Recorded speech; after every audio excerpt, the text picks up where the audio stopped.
Right, 23 August 2024, and today I've got a very quick broadcast, and I want to start with the story that I carried yesterday regarding the crash in Malawi. So there was a crash, an aeroplane crash that resulted in the death of a Zimbabwean pilot, Captain Fungai Majakwara, and the Dutch national. It also involved a young lady who was rescued.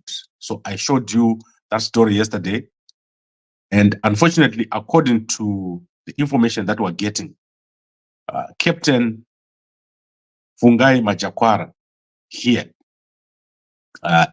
and it inexplicably collapsed soon after takeoff. So this case is very strange. No one knows what happened to cause him to just black out.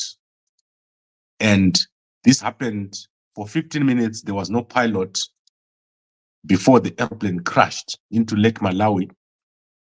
And the body of Captain Majakwara is going to arrive in Zimbabwe today. So this is a very bizarre crash, which cannot be explained. And as I said to you yesterday, this is something that happened at a small airport.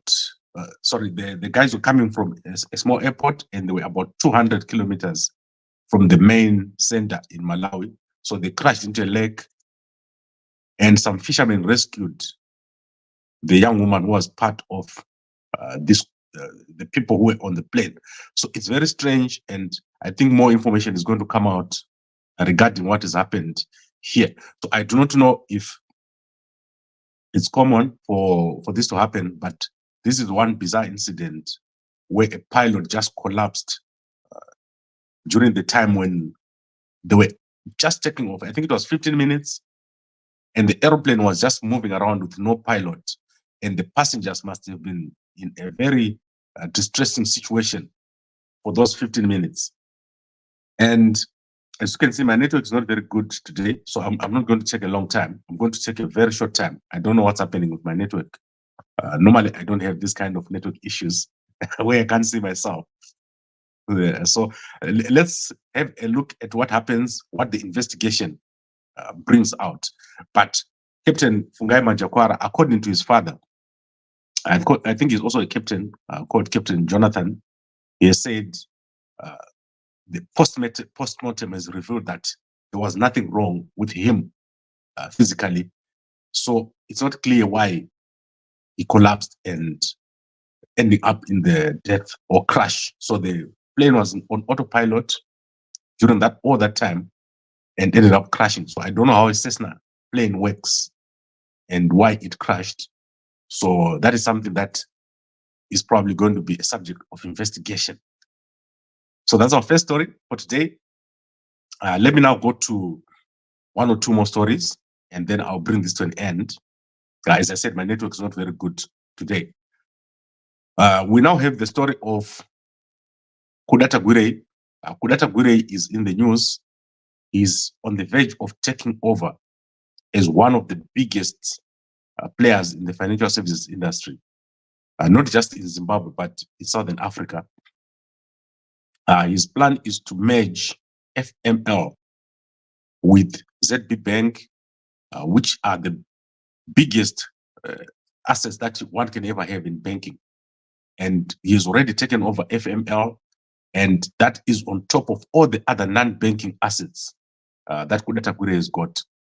And you are aware of the transaction that Kuda Tagwirei has done with Mutapa.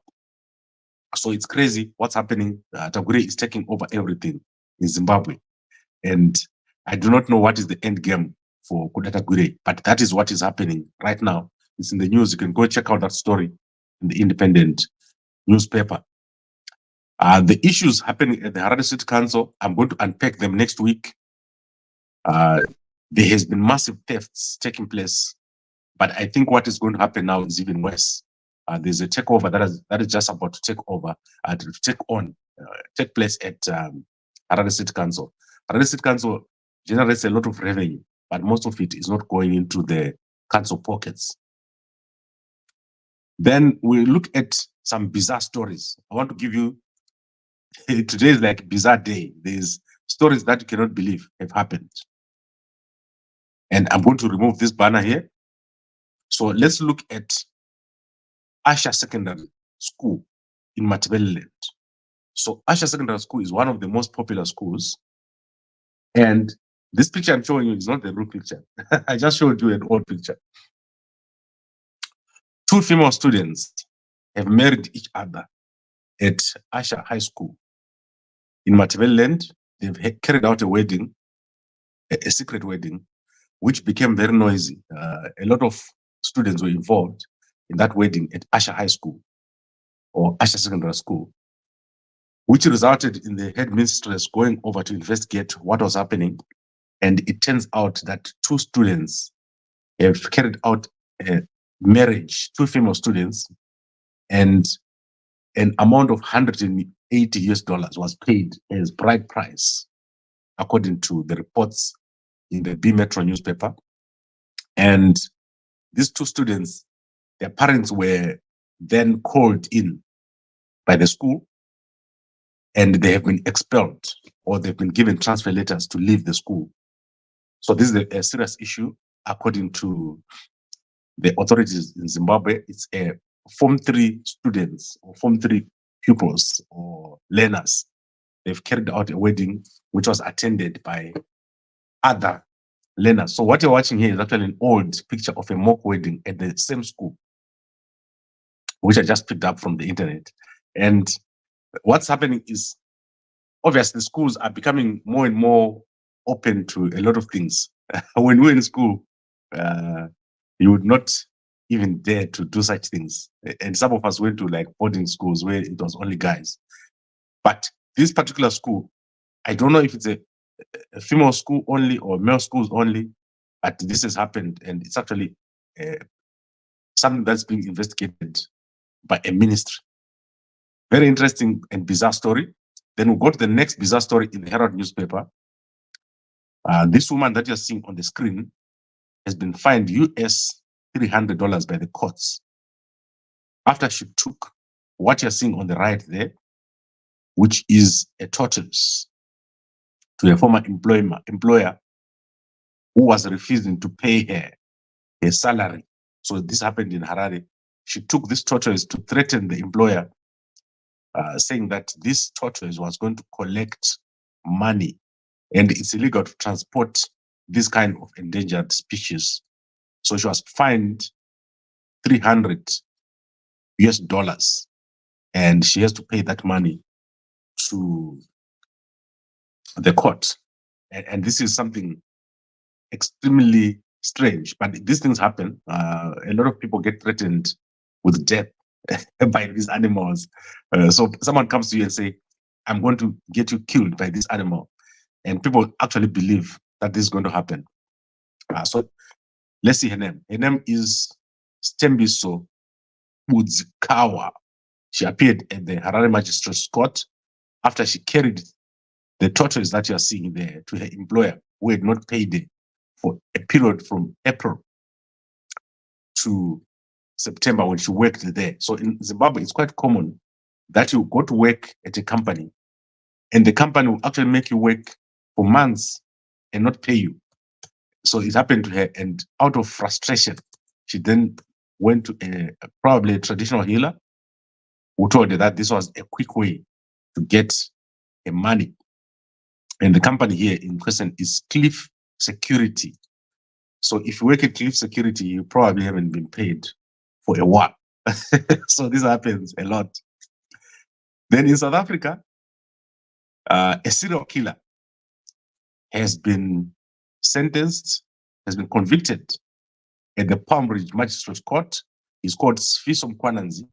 He's responsible for the death of 6 prostitutes who were killed on different occasions at his panel beating shop, where he took them and tied them up and did all sorts of things before killing them. So his case will be back in court on August 28th. And Mkwaran's here says he's never had a girlfriend and he's never attempted to have one. He's always been with prostitutes and was a shy person. So it was one of those serial killer movies where the guy you least expect is going to kill people. And he said he started using sex workers when he was 15 years old. So for 13 years, he was at it. And I don't know how many sex workers he actually killed, but the ones that they've discovered is 6. 6 of them were killed by Mkwananzi. I think he developed from just being interested in them to killing them. So you saw that a lot of bodies were found in that location last year. Then let me go to a story that I carried yesterday.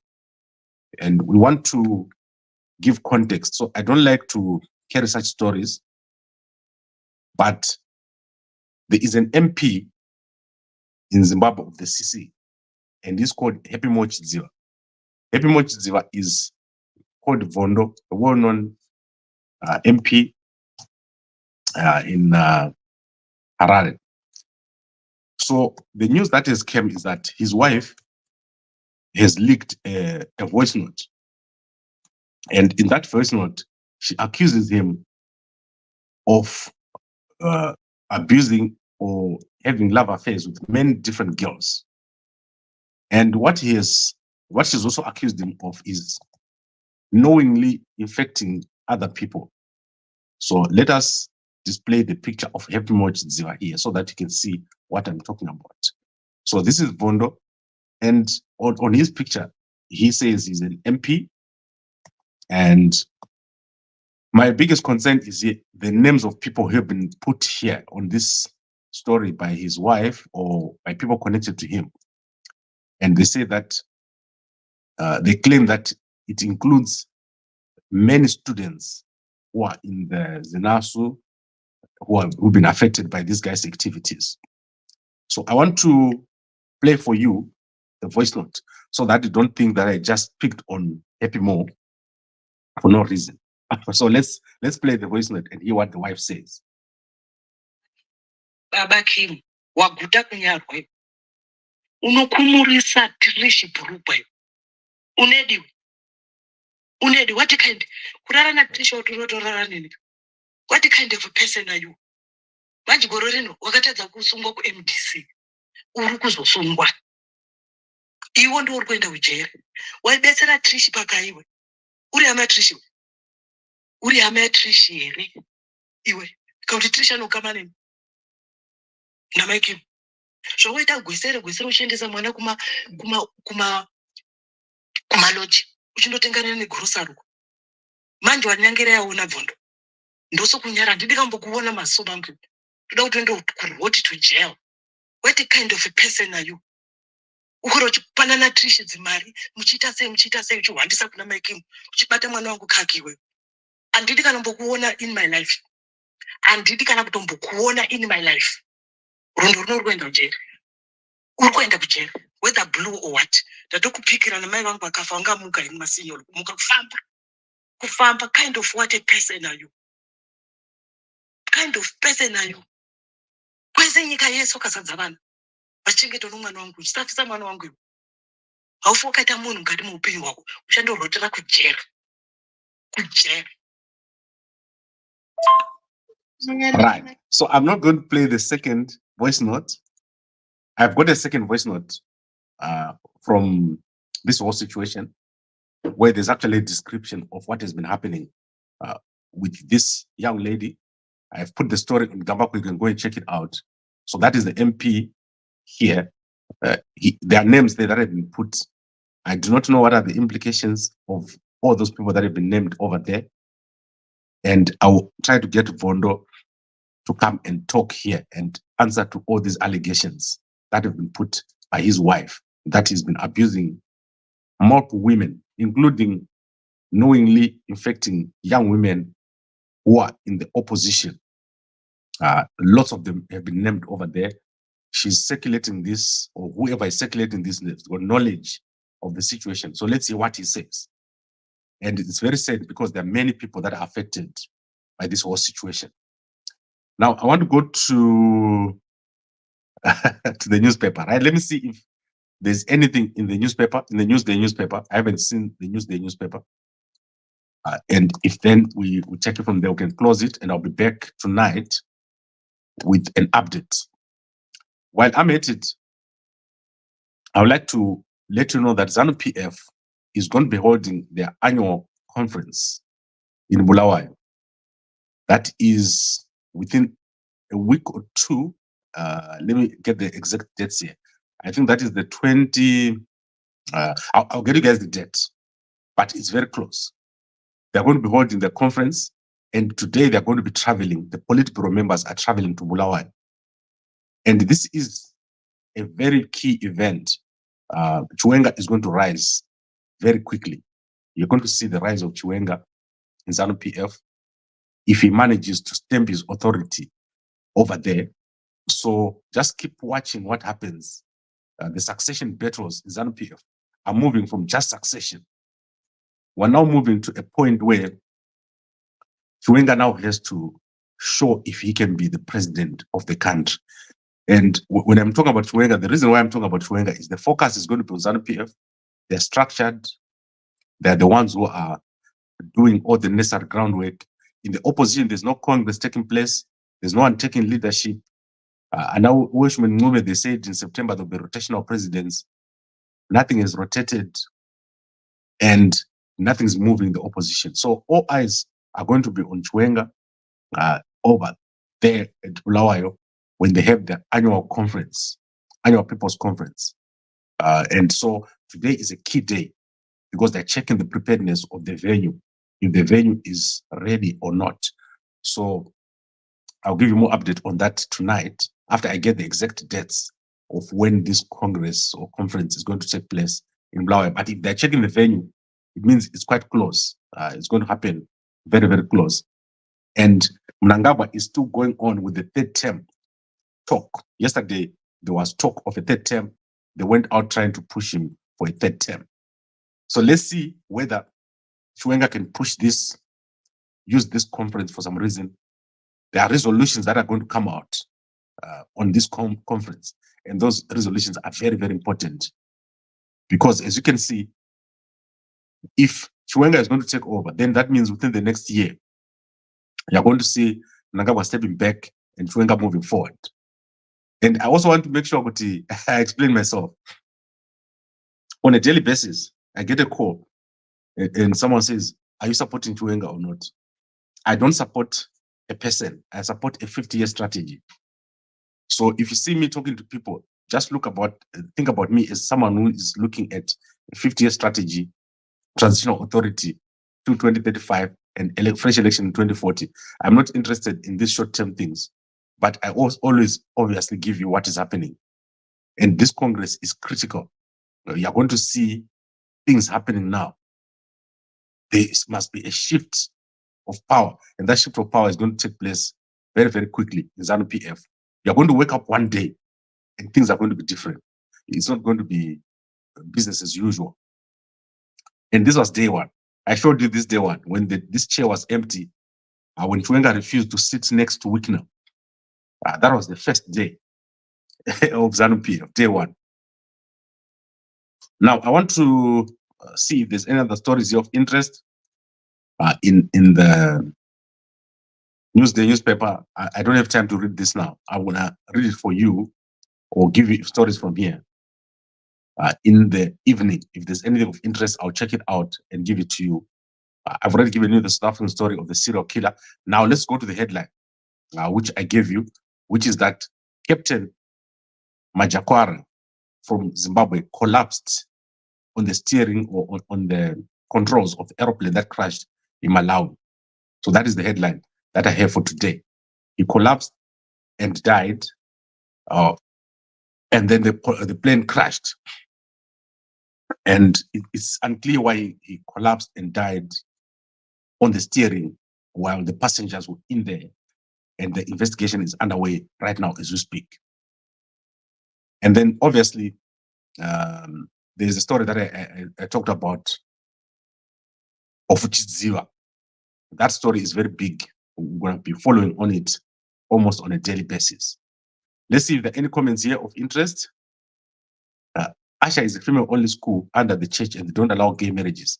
Yes, so that is what has happened. There was a marriage between two students and I've already given you details about it. Any hints of Chinese allegations by Chingono? Yes, that is on Sunday. We're all waiting for Sunday to see what Chingono is going to say. And then Chirat will say, I think anorexia nervosa or shortage of oxygen to the brain, which caused anorexia is not eating, right? And then how do students carry out a wedding on campus? Was it a mock wedding or a real wedding? It was a real wedding and the money was paid, Lobola was paid. That's why they were expelled. How many people was in the plane? 3 people were in the plane and the pilot died and the young man died. The young lady was rescued. Havana kuita clash nerusero here. Yes, that's possible. Kuti munhu anonga akarohwa nezvinhu. Thank you very much, everyone, for watching. That last portion was a joke. I'm very sorry for the death of Zimbabwe pilot, Captain Fungai Majakwara. His body is going to arrive in Zimbabwe today around 1 p.m. And the investigations are underway on why he died, why the plane crashed, and why he collapsed while just after takeoff. And the plane went for 15 minutes without a pilot, with the passengers there by themselves. Thank you very much, everyone, for watching, and a good day to you all. See you tomorrow.